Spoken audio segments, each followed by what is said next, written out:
Hello and welcome to the Delicious Recipe here on UPRN. And if you're listening along or watching along, you can check us out on the YouTube. There's the one channel that UPRN has is the UFO Gods and Extraterrestrials. I'm just going to double check that, make sure that's running right now. And yes, it is. And the other one there is UFO Paranormal Radio, UFO Paranormal Radio. And you can check out also on Facebook the Delicious Recipe. There's there off of my channel and also off of Joe Montaldo's channel, the UPRN. And he's also the owner of the station. And you can, if you're listening along, there's also on iHeartRadio, Spreaker, SoundCloud, everywhere that podcasts are being played there. And tonight is, it's April 21st, 2022, and it's a Thursday, 7 p.m. Eastern. And I call this one Parkay, Pourquoi. And then I guess this sort of goes into the whole part of this with this guest that I'll introduce there very shortly, like Parkay, or if you, I can't believe it's not butter, all these sort of fake things that make them sound like they're as good as butter, but you have to go for the real thing. That's what I was saying. And that's what the delicious recipe is all about, is finding out the real thing. And with this, we throw everything in the pot and we see how it tastes at the end, whether you like it or not. Maybe there's something you learn from it. Maybe you get a little item or an ingredient from that, and you go and you create your own recipe from there. And as we do on here, we ask questions about everything, and that's the whole important thing. That such much of this time there now is that asking questions seems to give strife, where people want to cancel you for asking questions. But other than that, let's jump right into the show here. I am talking to Valerie Georgeson, author, actress. She's come out with this book. They're God, the Devil, and Me. And guess what?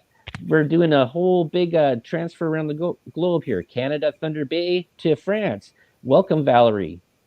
Thank you. It's good to see you. So, you've let's why don't we start off here first for the listeners out there? Why don't you tell them a bit about your past and the stuff that you were involved in, because you've had quite a very interesting career. Author, actress, radio, TV, Writers Guild stuff. Like, let's get the listeners out there up to date about who you are. Well, I started out, first of all, I was born in the northeast of England and lived in a perfectly ordinary home, family.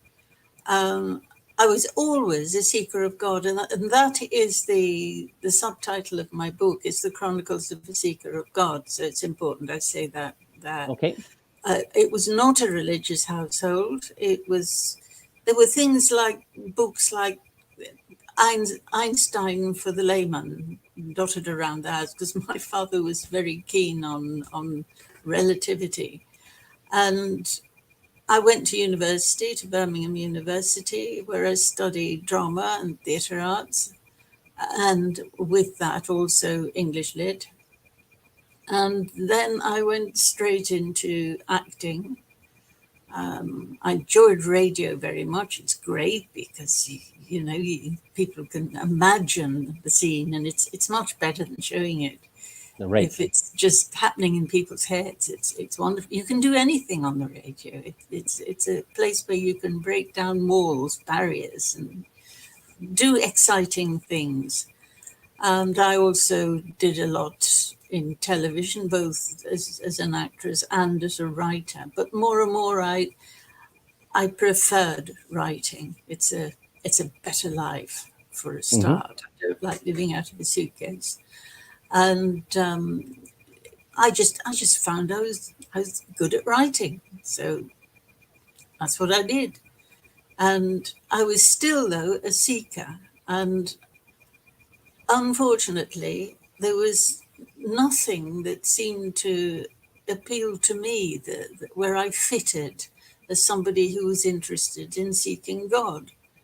And, at the time, we're talking about the 60s, 70s, It's a time when people were seekers of wisdom and truth, etc., etc. And there was a lot of it about. And it was a time when cults started to come into being all Hmm. over the world. And I was asked by somebody to check out this cult called Sahaja Yoga. And I went along to a meeting, and the lady guru was talking, and she heard what I was thinking. I was challenging what she was saying Hmm. in my head. She definitely heard it. She sort of made a little pause and turned her head slightly towards me and came up with the answer to what I was asking. And at that moment, I realized not only could she hear my thoughts, but she could hear the thoughts of just about everybody in that room. Hmm. And I found that impressive. I was wrong to be impressed, really. It was naive of me. Hmm. Telepathy is fairly common, really. But on that degree, it was a bit extraordinary. It's this thing about cults is people wonder how people can get drawn into it. Hmm. But, you know, a mousetrap doesn't work unless there's some cheese in it. Right. Well, the cheese in this case was one, something like that, which happened to me at that meeting. And two, there's always a bit of truth in there. She often spoke truth Okay. and common sense, things you could definitely tick off and say, that's a good thing, you know? Hmm. So that is deceiving. It draws you in. And that's what happened with me too. And I was still writing, but I got together with my husband then, and that was a marriage that she herself arranged, the guru. It was Really? arranged in the cult. Okay. But the more I went on, and I wasn't in the cult that long really. Willingly 2 years, unwillingly another, well, 1.5 to 2 years after that. Right. And I saw things that I couldn't take, things Hmm. that were quite clearly wrong. Couples being split up and families broken, children taken away and told that their mothers were no good. Many, many things. And I was in a difficult situation because I was by then having to work a 7-day week. My poor husband had been left with nothing. And he had a little girl who needed looking after.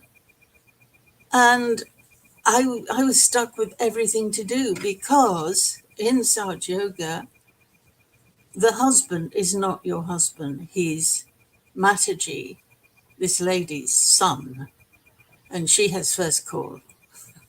Mm. So he was always there, and I Yeah. was having to do absolutely everything else. And I was getting exhausted.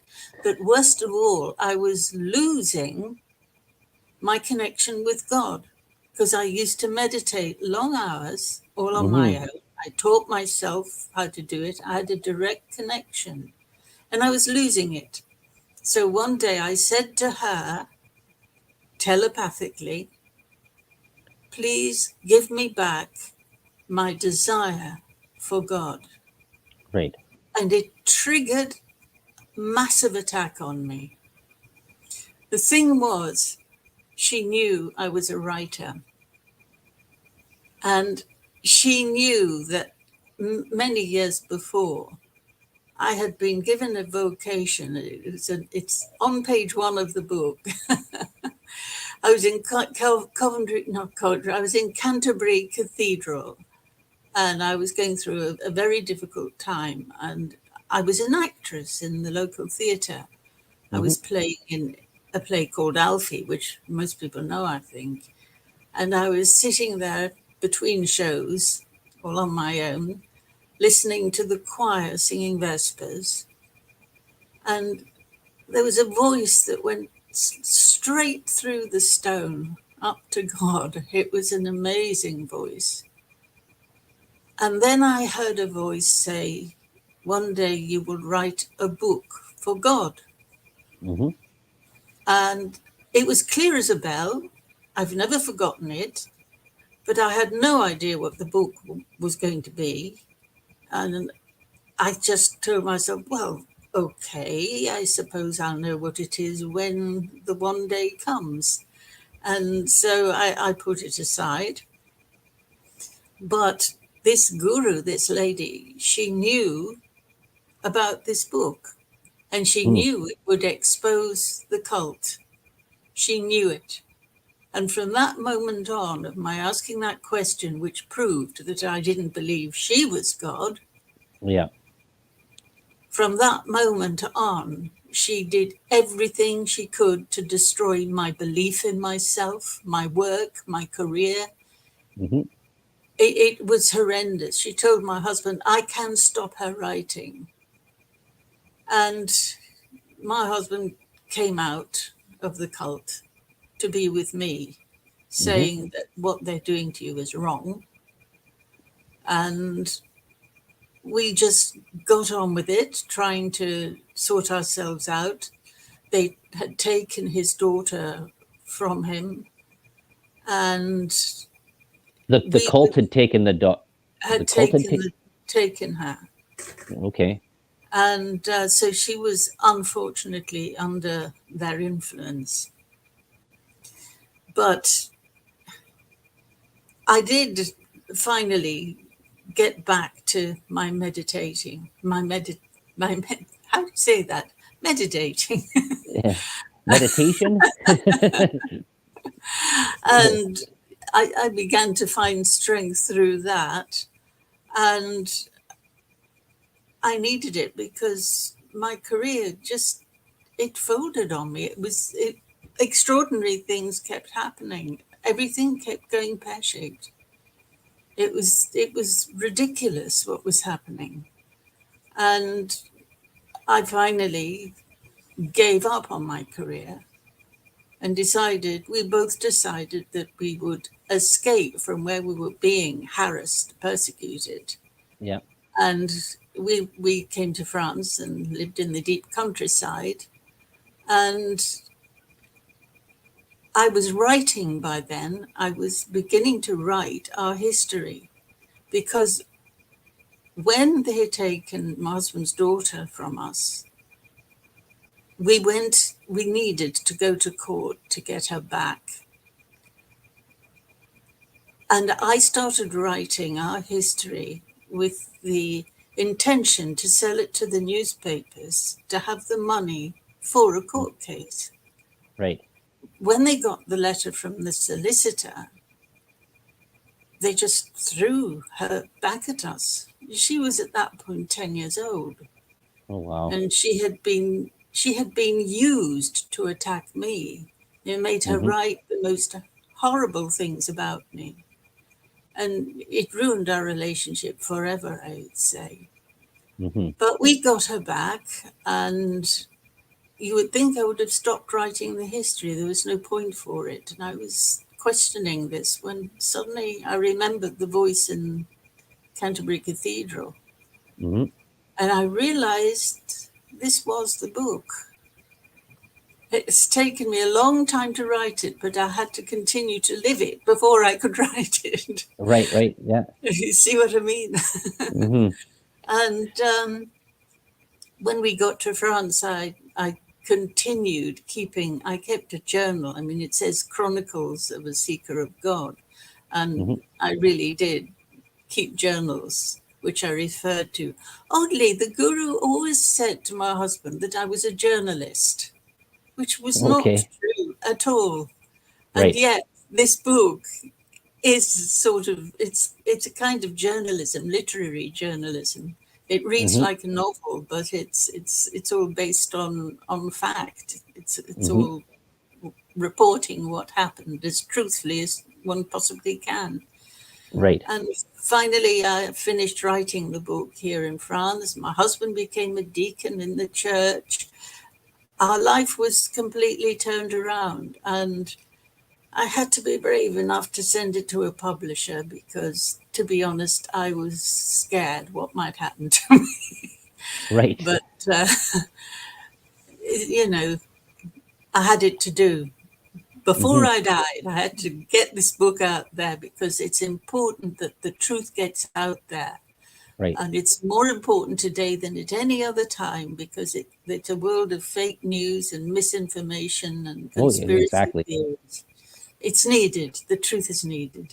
So In the beginning part there, we'll go in some of these meanings there too as well, of how this I guess she called herself mother, but there's she she did. uses a whole, Yes. yeah, Yes. but even out of the part there is that when you first got into this Sahaja yoga, into there, that you were told to go and check it out. And just to say there is that people out there listening, this started back, the stuff that I saw on Wikipedia, uh, cult started in May 5th, 1970. So this just sort of just popped up, and then this is this Nirmala Nimala, Sivastava.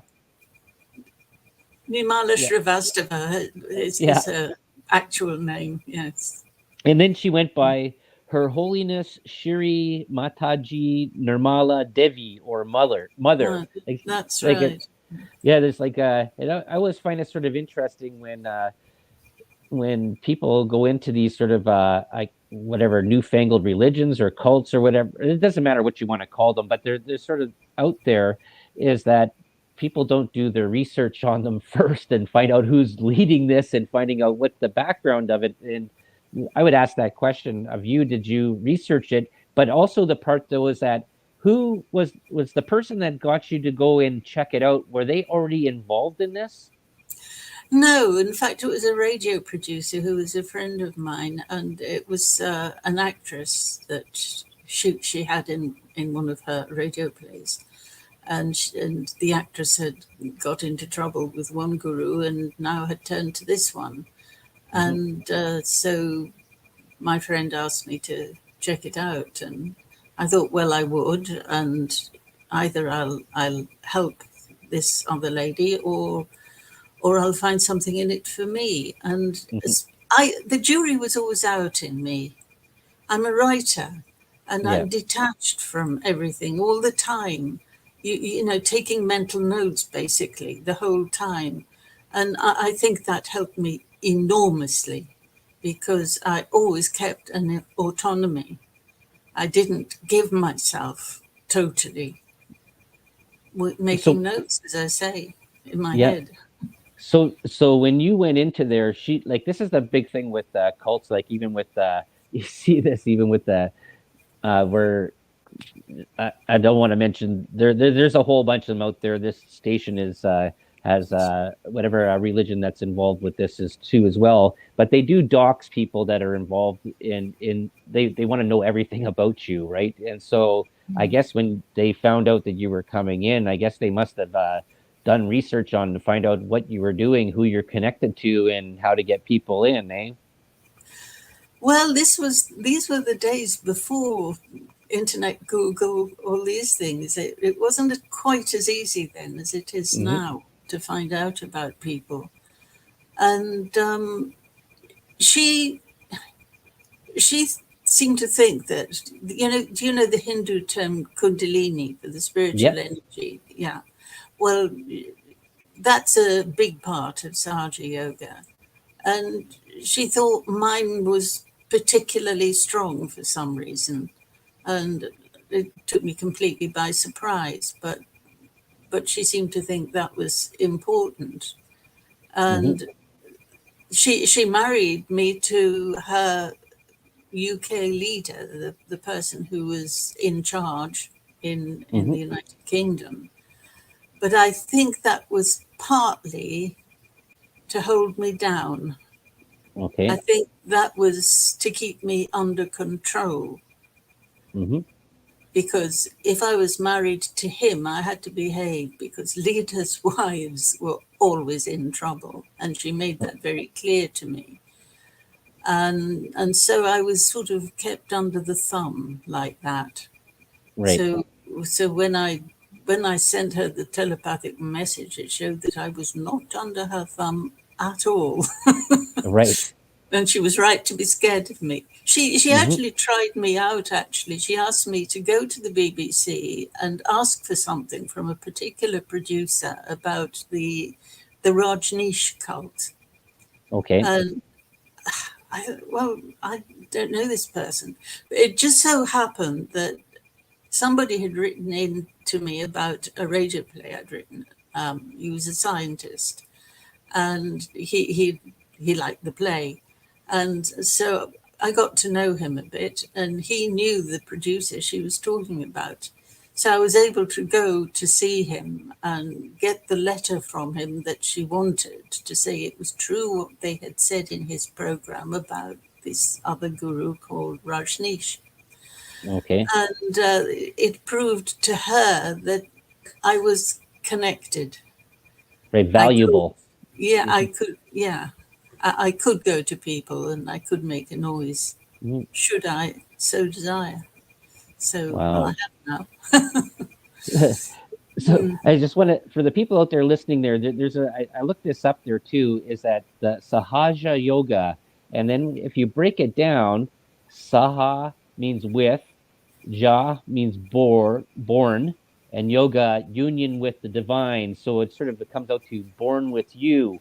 And that was sort of the term that was come out through Buddhism. But there was also stories back in 2001 through the Independent, which is an online newspaper, that they were charged or investigated with using mind control. I guess that's a lot of things with I guess with cults. I'm not an expert on it, but I've done enough of research and stuff like that, where they go and they break down the people or break down their followers in that, and that's to get them to blindly follow. Well, that's absolutely true. I mean, you have to be very courageous and very resistant to not get completely under the thumb. Mm-hmm. It's absolutely true. It's done through many means, some of which are like, there used to be evenings when there were what's called bhajans, the Indian songs, and we all had to sit there and well into the night listening to these songs. And you could see people trying not to nod off. And it was true that at the moment when you're almost nodding off, things can happen. Because mentally. suggestive. Yeah.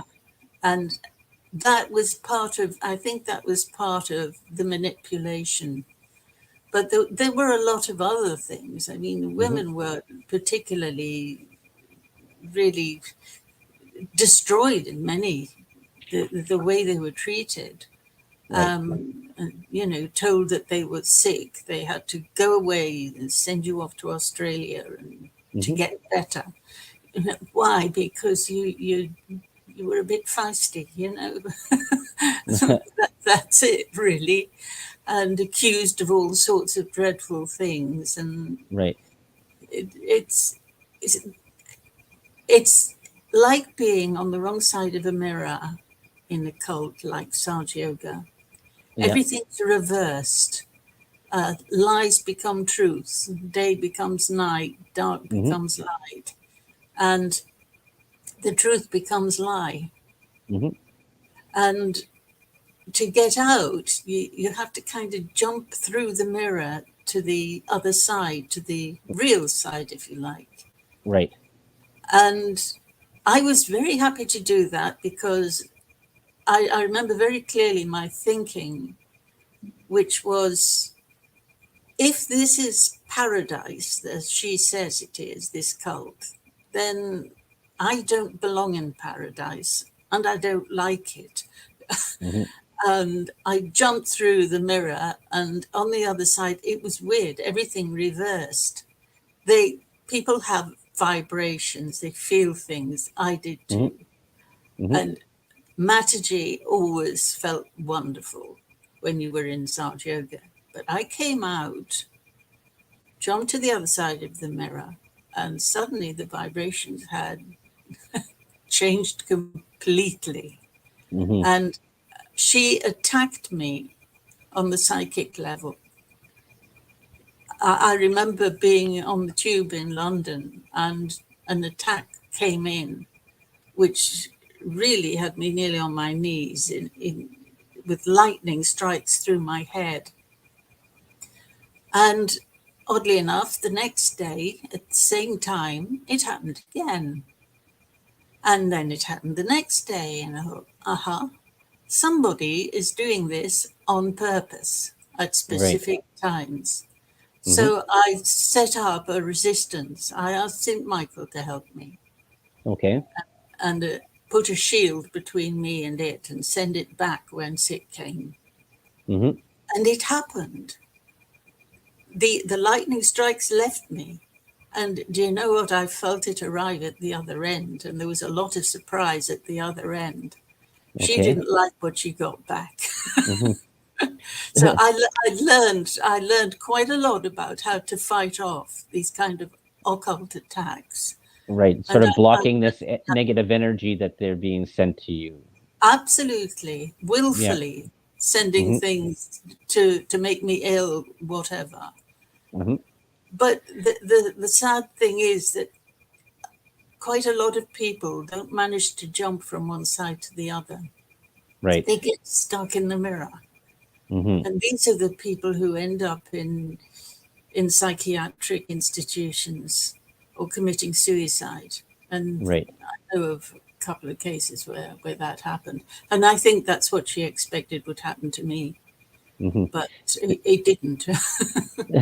Did you find out when you were doing this book, or afterwards, after you had left, did you end up finding out who this person is and how they became to be this mother?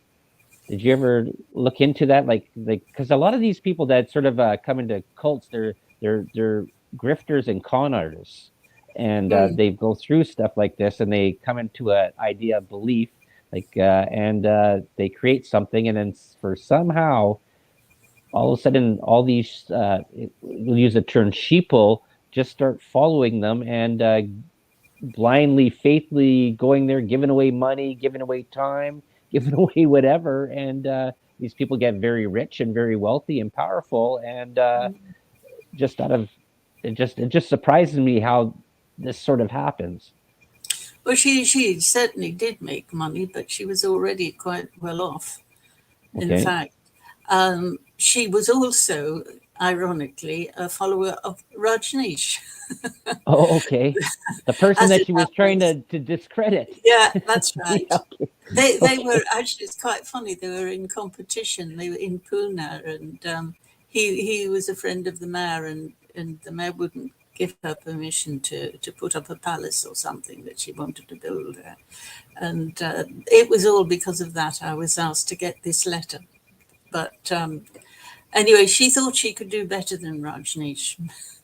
She could be more successful guru than he was. Wow. And so she started up her own. But in the beginning, it was not like a cult. It did not feel like a cult.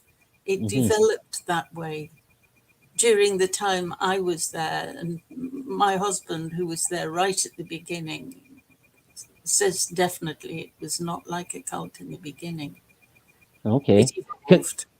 Yeah, because they have, there was a quote here, whatever. I guess this is from her. This I keep on Nirmala Sivas.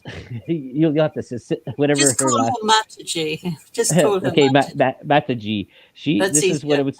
Okay, she said, Sahaja Yoga, self-realization through the awakening of Kundalini energy, self-realization through a specific meditation, resulting in a moral, united, integrated, and balanced person. That's what she described this cult or the Sahaja Yoga is. That was from her words, and I always found that sort of weird. And this is another part that I found really, really interesting, is that Sri Mataji claimed Mhm. she was the divine incarnation of the Holy Spirit, or Adi Shakti of the Mhm. Hindu tradition. So she Yeah. self entitled herself to this holy divine energy, I guess. Well, yes, she takes the place of God in the final chakra at the top of the head, you Right. know. But she claimed to be Mary at one point, the Virgin Mary, you know. She is Wow. all, in the end, she is all the gods in all of the chakras. Mm. That just amazes me that people, well educated people, I'm not knocking you or anybody else that follows these things, that people don't ask questions about this at the beginning. Like where does the part where logic and blind faith sort of or go separate, or the fork in the road sort of happens? Well, the Hindu aspect gave credence to her idea of this almost new religion, but it was very much based on integrating all the religions of the world into one. And there was a lot of truth in it. Okay. And the Kundalini, in our experience, is a very real thing. But unfortunately, she hijacked Kundalini and used it to her own purpose. Okay. I'd say something. You were supposed to meditate looking at her picture. You were Okay. meditating through her. That was your prayer, Mm, meditating through her picture. right. I didn't really do that. I had a direct connection previously. That's why when I was starting to feel that direct connection slipping, it was very important to me. Okay. But those who stuck to meditating through the picture were actually trying to reach God through an adapter. If you think of the mains as God, an Hmm. adapter is Mataji. And there she is, blocking your way to God, Right. trying to take the place. Hmm. So I was lucky enough to escape that hold on me. Right. But you can see how that would happen. Can you briefly explain for the people out there? Can you explain what Kundalini is for people that are listening there that might not understand what that is? Well, basically, it is known as a spiritual energy, which they say resides in the sacrum area, the sacrum bone, and it will rise up through the uh, the spinal column and fill all of the chakras on the way, different spiritual centers of the Mhm. spiritual body. And this is pure Hinduism, it Yeah. is. And it will help to clear the problems in each chakra, which should make you healthier and a better person. And whatever problems you have become apparent when the Kundalini reaches them, because you can feel the pain in the chakra. Right. So I hope that helps. But it it Hmm. it is to pass through the chakra in the forehead and come out the top of your head, and that is supposed to be full union with God. Right. Except it was full union with Mataji. Right. So you can almost see this as even with the Catholic Church. I guess you would say that with the Vatican, there is that the a figurehead. You have to go through them to be as the talker going to talk to God. Hmm, And this is hmm, and hmm. and like this is people out there listening there. They've heard me say this before. There it says yes. I says I'm spiritual. I'm not a big fan of organized religion. I think organized religions are good. They're good social sectors and stuff like that. Good places to meet people with similar ideas. But I always get the problem there is once a place there starts asking you for money, then I sort of I question things a little bit more. And then especially that even goes with cults there when they start uh, capitalizing your time, and you get no benefits out of it, or or you need to pay money to get to the next answer, to get to the next level. I sort of always sort of Oh yeah. just sort of always have questions about that. Or you have to buy this book, and there's even we're going to change it next year anyways. You have to buy the next book, but those ones there, those are questions that everybody should be sort of asking and questioning when you're Sure. dealing with some sort of religion or seeker or truth. So there was another part out of here. So we've already went through how you got involved, and we got about what people are, well, how you were seeking some sort of I guess sort of divine realization or meaning of life, or some sort of purpose, or figuring things out. Is that what would you sort of think? It's finding, well, I call it the ultimate other. We're all seeking the Mm-hmm. other. Everybody is all the time. And we have moments when we touch on that. Mm-hmm. And those moments, you feel a pain in the heart and a tug in the heart. You know, you look at your newborn child, for instance, or a wonderful sunset, or a person that you love very dearly, and you get this feeling, it's too beautiful. It's not going to last, you know? Mm-hmm. And so there's sadness, there's pain in the beautiful thing. But there is the ultimate other, and that's what we end up seeking, because we know that what we want is this sunset, this life, this Right. wonderful thing to last forever. It's sort of And then like an what we, equilibrium balance that sort of there's no sort of negative, or there's sort of just this nice yeah, balance, yeah, I guess. yeah. It's looking for the eternal.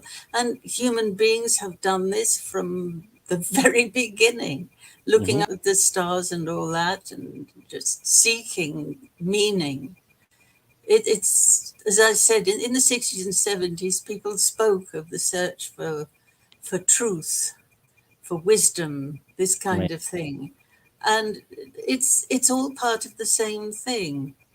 Truth is the only reality. God is. He gave the name to Moses. I am. Right. Yeah. God is. We are not. Mm-hmm. We exist, but we are not.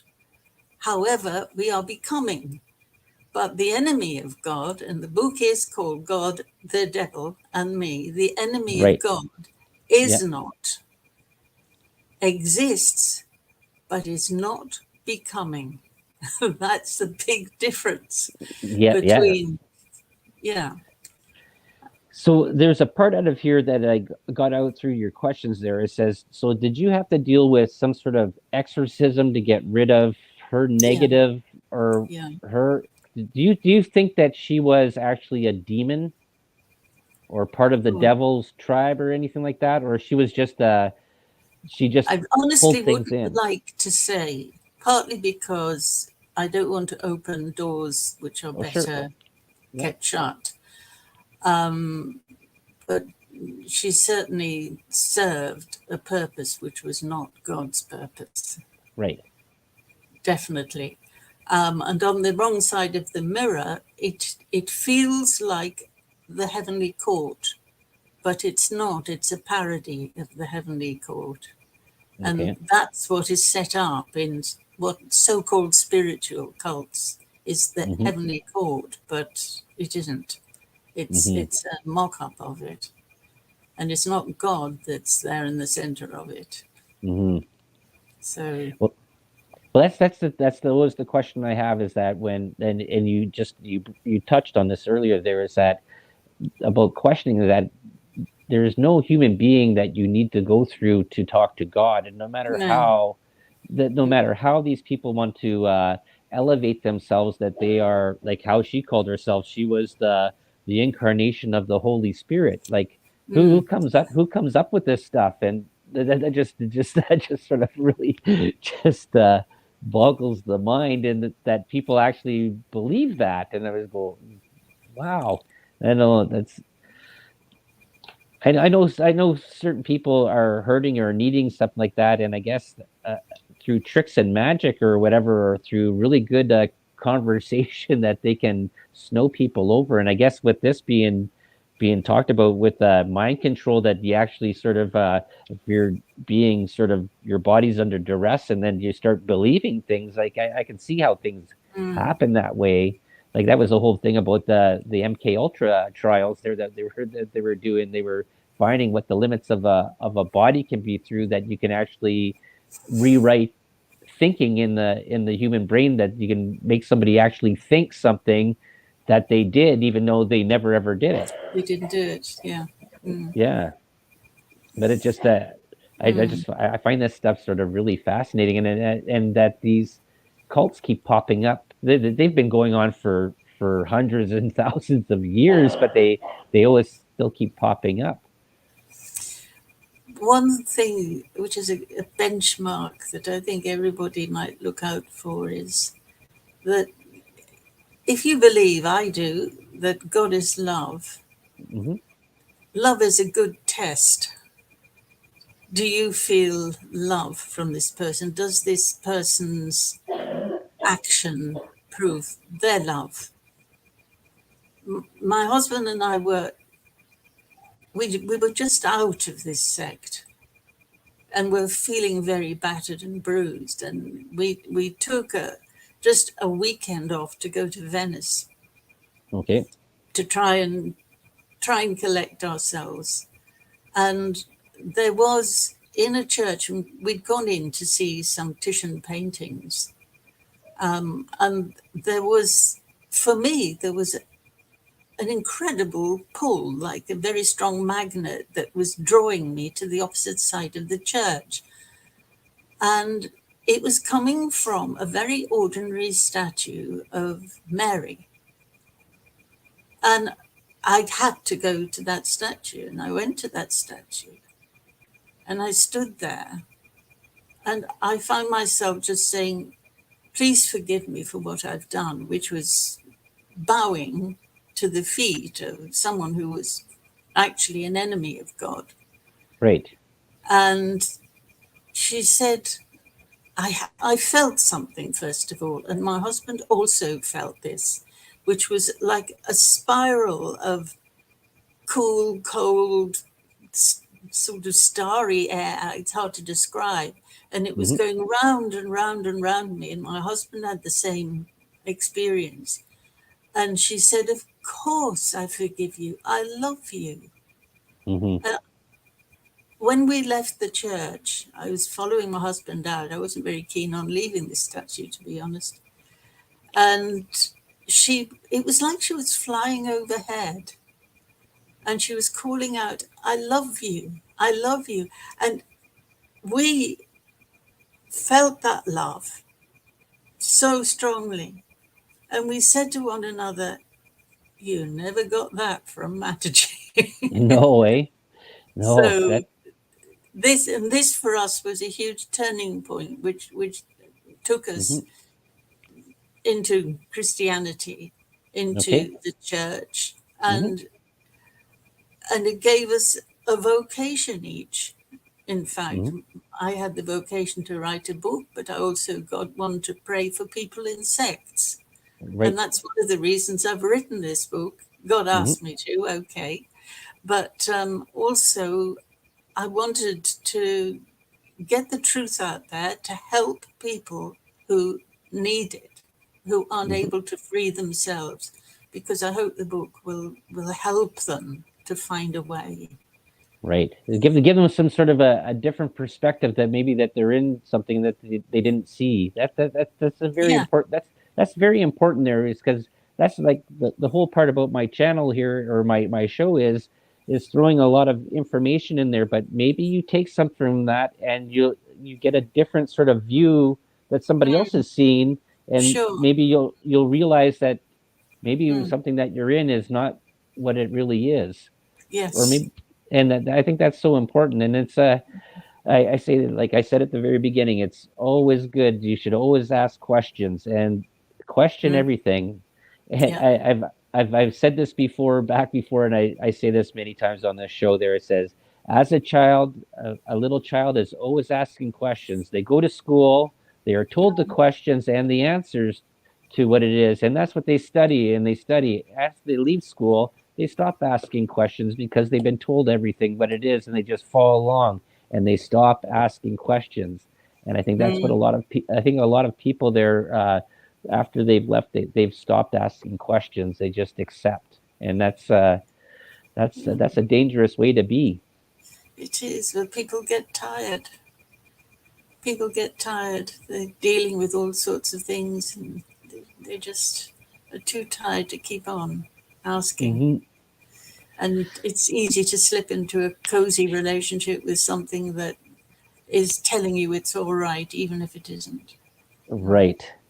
Well, we got Mm. a few minutes left here, so let's tell them where they can find your book, God, the Devil, and Me. Well, you can go to John Hunt Publishing's website. The imprint is O Books. That's a big O in inverted commas, and you can get it on their webpage. You can get onto Amazon. I have an author page, and you can order the book directly from Amazon, or just ask for it from a bookseller, a good bookseller. And if they haven't got it, and they ought to, then and they'll order it certainly. So I don't think it would be difficult to find. And that's under Valerie Georgeson. But you've also written some other books beforehand too, as well. Yeah. Let's Yes.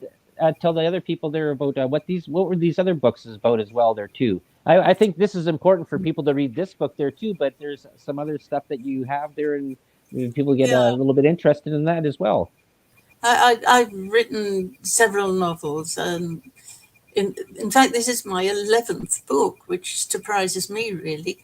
But I wrote two spin-off novels from a television series called Angels, and then I started to write a novel, which I developed from a radio play. It's called The Turning Tides, and then I wrote a quartet, which goes. There's a whole novel which is set in the States, in fact, and that changes. I was going through getting out of the cult, and you can see it in that particular book, All right. where the hero of the book throws the salt from the tribal leader into the canyon, All right. which is saying goodbye to the guru, and there it is in the book.